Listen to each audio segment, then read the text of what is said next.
Hi friends, a very warm welcome back to our channel. I'm Chandamama. So this is your Chandamama bringing you some few interesting facts and figures from the world history. So let's move and identify what are the facts. Do you know who invented the ice cream? So let's move. A delicious invention which is absolutely no one sure who thought of it first, but it was Marco Polo who brought back the recipes for ice cream from China in the 13th century. He said that the ice cream had been made in China since 3000 BC. Alexander the Great conquered the Egyptians about 2300 years ago. It is believed that Alexander invented this wonderful dish. There were no refrigerators in those days. Alexander would send his slaves high up in the mountains to collect the snow and ice. These men had to run back over the hot plains to the camp before it melted. Alexander would mix honey, fruit juice, and milk with the ice to make a sort of ice cream. Where did fireworks come from? China.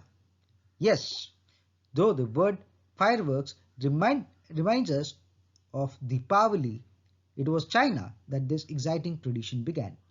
The Chinese invented explosive power hundreds of years ago, and firecrackers were always used in their processions and festivals. They mixed explosive powder with various chemicals and put pinches of mixture into pieces of paper or cloth. When it lit, these burned with colored flames and ended up with a bang. The fireworks are not only used for pleasure, sometimes flares are fired in a ship for distress. Rockets are also used to carry a lifeline from one ship to another in very rough areas or rough seas. Who built the Statue of Liberty? The famous bronze statue was built by a French sculptor named Frederic Bartholdi. Bartholdi built it in France and was carried across the Atlantic Ocean in 300 manageable pieces and reassembled in America like a giant jigsaw. The enormous monument was placed on a pedestal on a little island right at the entrance of the New York harbor. The statue is 111 feet high. The Statue of Liberty was gifted to US from France. It was marked a great moment in history, 100 years of independence. This monument has an unusual feature. You can climb 154 steps up inside and go right up to its head.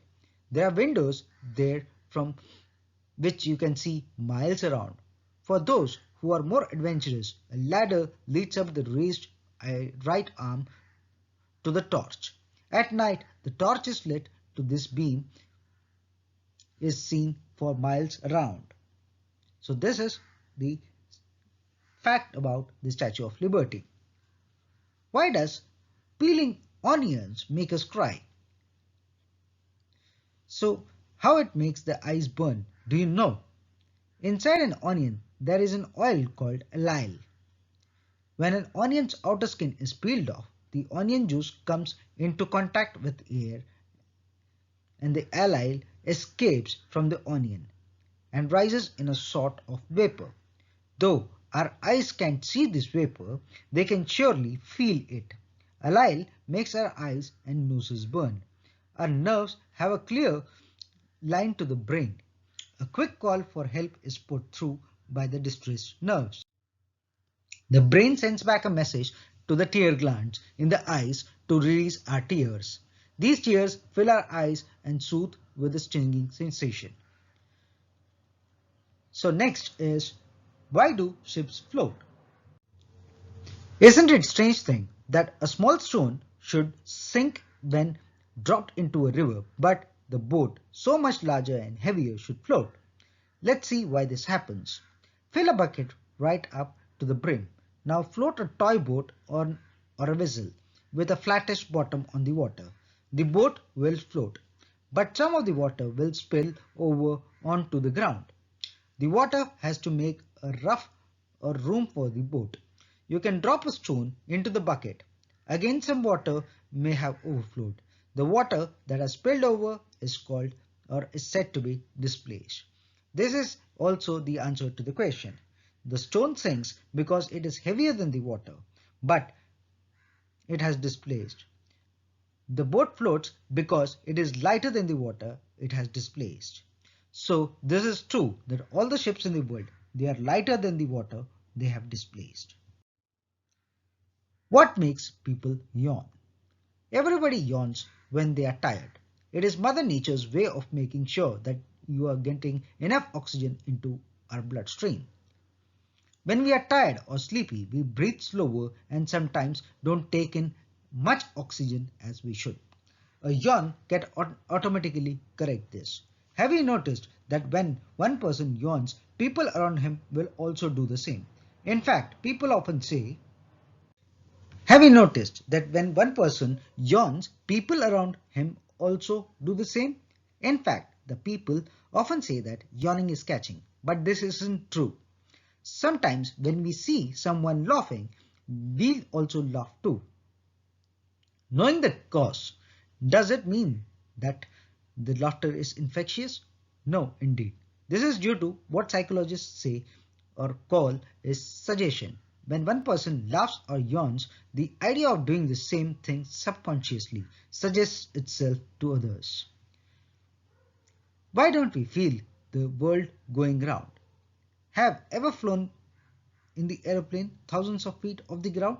If you have, you will know that when you are inside a plane, it never feels as if it is moving. If you travel in a car, however, you will notice the slightest change in speed. You must now have guessed why. The objects like telephone poles, trees, and gates outside seem to rush past with the great speed. Your eyes can therefore tell you that you are moving. A plane travels much faster than and the earth even faster than a plane. But there are no telephone poles to pass and tell you that you are moving. There are no bumps either and we spin smoothly sitting on the earth. The sun tells us we are spinning because it gets dark as we spin away from the sun. But this takes 24 hours, so our eyes don't see the movements. How is the wick put into a candle? What a difficult task this would be. That's why we don't put a wick into a candle. If we did, the wax would break into bits. Wax is not very hard, is it? Usually candles are made in molds. Through each mold, the material from which the wick is made. The molds are filled with hot wax. The cold water is poured around the molds to make the wax set hard. Finally, the wicks are cut and the molds are removed. The candle is now ready to be lit.